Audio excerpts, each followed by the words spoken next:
यह आदमी plane crash के बाद समुद्र में 3 दिन और 3 रात तक तैरता रहा।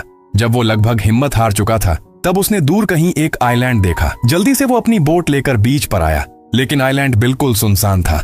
वहां इंसान का नामो निशान नहीं था। वो चिल्लाता रहा लेकिन वहां कोई नहीं था। फिर उसने बीच पर पैर से एक बड़ा सा हेल्प का सिग्नल बनाया ताकि ऊपर से गुजरते प्लेन उसे देख सकें। इसके बाद उसने बीच पर ही अपनी बोट का इस्तेमाल करके एक टेम्पररी शेल्टर बनाया और थकान से चूर होकर डिसाइड किया कि कल कुछ और प्लान करेगा। लेकिन रात को जब वो सोने ही वाला था, जंगल से एक अजीब सी आवाज आई। वो तुरंत अलर्ट हो गया और डर के मारे बोट का पैडल हाथ में लेकर पूरी रात जागता रहा। अगली सुबह उसने देखा कि कल बनाया गया हेल्प सिग्नल समुद्र की लहरों ने मिटा दिया है। वो तुरंत कुछ सूखे लकड़े लेकर बीच के एक ऊंचे और सेफ स्पॉट पे नया और बड़ा हेल्प सिग्नल बनाता है। तभी कुछ कुरियर के पैकेट्स समुद्र के रास्ते बीच पर आ गए। टॉम ने सब पैकेट्स उठाए, सोचा किसी काम आएंगे। तभी जंगल से फिर वही अजीब आवाज आई। उसने जोर से चिल्लाया लेकिन कोई जवाब नहीं आया। इस बार वो हिम्मत करके जंगल की तरफ गया। जैसे ही वो कुछ आगे बढ़ा तभी कुछ उसके पास गिरा और उसे डरा दिया। जब उसने देखा तो पता चला वो नारियल था। उसने और नारियल इकट्ठा किए क्योंकि उसने पूरा दिन कुछ खाया पिया नहीं था। उसने नारियल को पत्थर पर मारकर तोड़ना चाहा, लेकिन काफी मुश्किल था। नारियल नहीं टूट रहा था। फिर एक पत्थर से नारियल को तोड़ने की कोशिश करता है, लेकिन पत्थर टूट जाता है। आखिर में उसने उस टूटे पत्थर से नारियल को काटना शुरू किया और काफी कोशिश के बाद नारियल टूट गया, लेकिन पानी बहुत कम था। फिर उसने सीख लिया और पत्थर से नारियल में छोटा सा होल बनाया। उसने नारियल उठाकर मुंह से लगाया और बड़ी खुशी से उसने मीठा पानी पिया। पानी पीने के बाद उसने अपना एक बैग बनाया और एक लाठी लेकर आसपास देखना शुरू किया, शायद कहीं से मदद मिले। वो सुबह से शाम तक चलता रहा। उसे बस एक और कुरियर पैकेट मिलता है, उसके अलावा कुछ नहीं मिला और एंड में उसे लगा कि वो वापस वहीं आ गया जहां से चला था। अब उसने डिसाइड किया कि पहाड़ के सबसे ऊपर चढ़ के देखे कि क्या ये सच में एक अकेली आइलैंड है। चढ़ते वक्त उसका पैर पत्थर से कट गया, काफी खून निकला।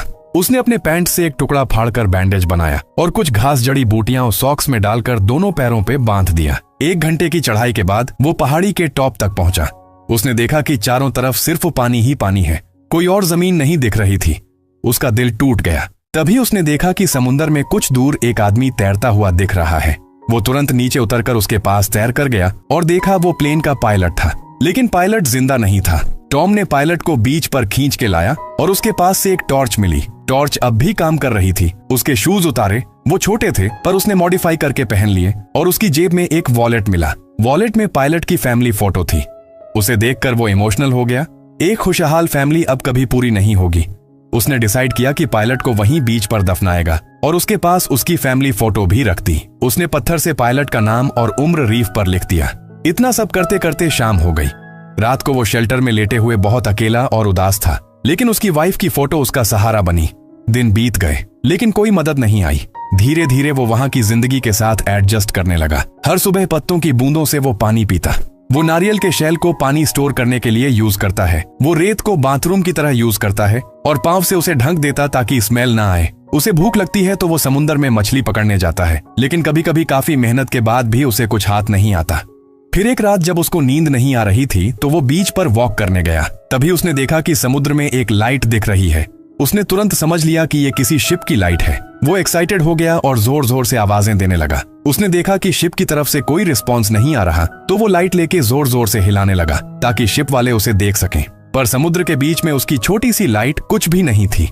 रेस्क्यू की उम्मीद में उसने अपनी छोटी बोट निकाली, अपने अंडरवियर का इलास्टिक सिर पे बांध के एक टेम्परेरी कैप बनाया और बोट में बैठ गया ताकि वो शिप तक पहुंच सके। उसने पूरी ताकत लगा के पैडलिंग स्टार्ट की।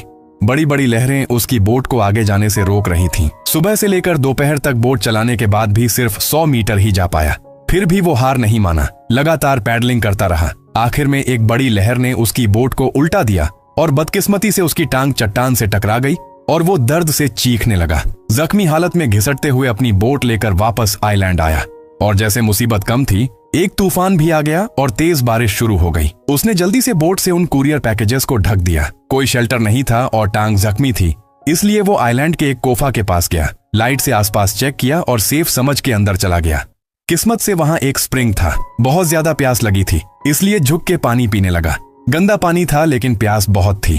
पानी पीते पीते वो वहीं सो गया लाइट बंद करना भी भूल गया। अगली सुबह जब उठा लाइट डेड थी और उसकी टांग का इन्फेक्शन बढ़ गया था। अगर टाइम पे ट्रीटमेंट नहीं हुआ तो टांग खराब हो जाएगी। उसने पैकेजेस खोलना शुरू किया। पहले पैकेज में स्केटिंग शूज थे जिनके ब्लेड यूजफुल लग रहे थे। दूसरे पैकेज में एक वॉलीबॉल था। तीसरे में एक लेडीज स्कर्ट थी, लेकिन स्कर्ट का ब्लैक नेट उसे यूजफुल लगा। बाकी के पैकेजेस में कैसेट्स और एक बेकार कॉन्ट्रैक्ट पेपर मिला।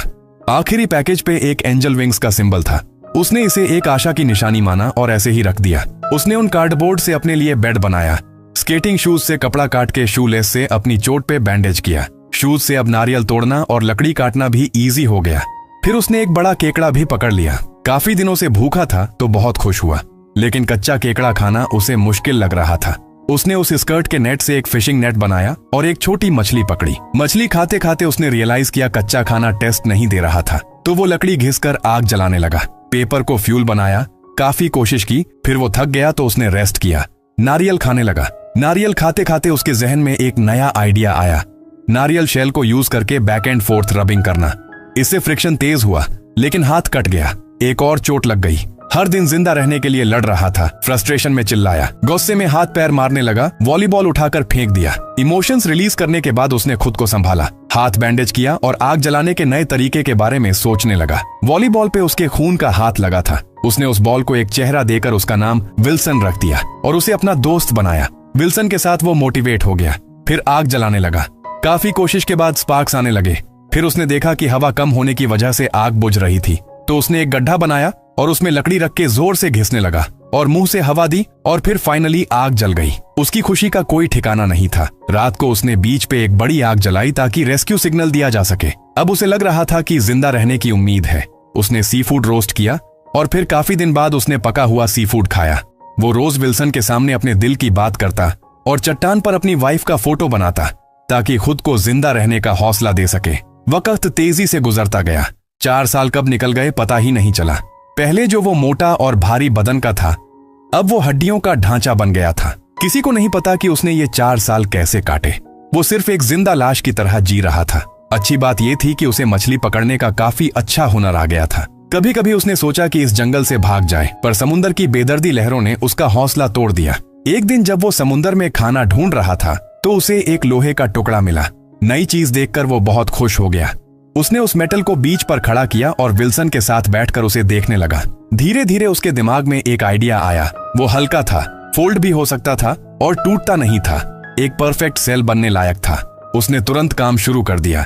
अपने पुराने स्केटिंग शूज को लकड़ी से जोड़कर एक एक्स बनाया और एक बड़े पेड़ के नीचे आग लगा दी ताकि लकड़ी जल्दी सूख जाए।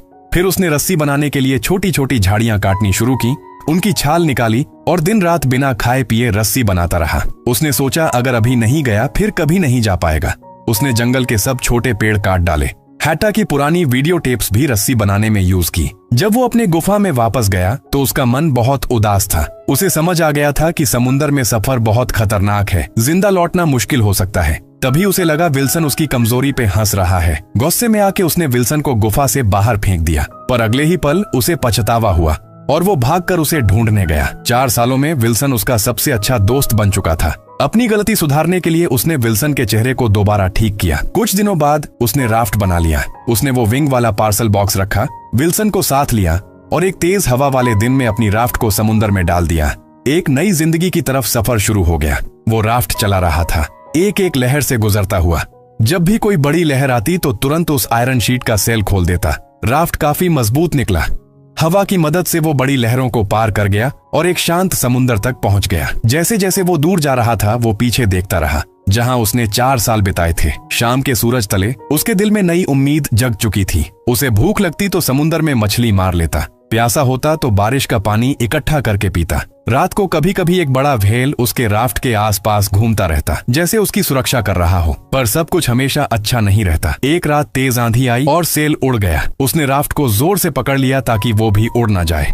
अगले दिन व्हेल ने पानी फेंका जिससे वो होश में आया, पर जागते ही देखा विल्सन गायब था। वो पागल हो गया, चिल्लाने लगा। अच्छा हुआ विल्सन दूर नहीं था। वो तुरंत पानी में कूद गया। उसने राफ्ट को अपने साथ बांधा और विल्सन की तरफ तैरने लगा, पर रस्सी छोटी पड़ गई और वो इतना थक चुका था कि कुछ नहीं कर सका। उसके सामने विल्सन दूर चला गया। एक पल में उसने महसूस किया जैसे उसने सब कुछ खो दिया हो। उम्मीद की आखिरी कड़ी भी टूट गई। उसने सब कुछ छोड़ दिया, राफ्ट पर लेट गया और तैरता रहा समुंदर में बिना किसी मंजिल के। पता नहीं कितना वक्त बीता। अचानक एक दिन एक शिप के इंजन की आवाज आई। उसने तुरंत हाथ हिलाकर मदद मांगी। शिप के लोगों ने उसे देख लिया। 1500 दिन के बाद वो बच गया। पर जब वो वापस मॉडर्न शहर आया तब उसे पता चला कि उसकी वाइफ ने किसी और से शादी कर ली है और बच्चा भी है। सच ये था कि 1500 दिन सब कुछ बदल देने के लिए काफी थे।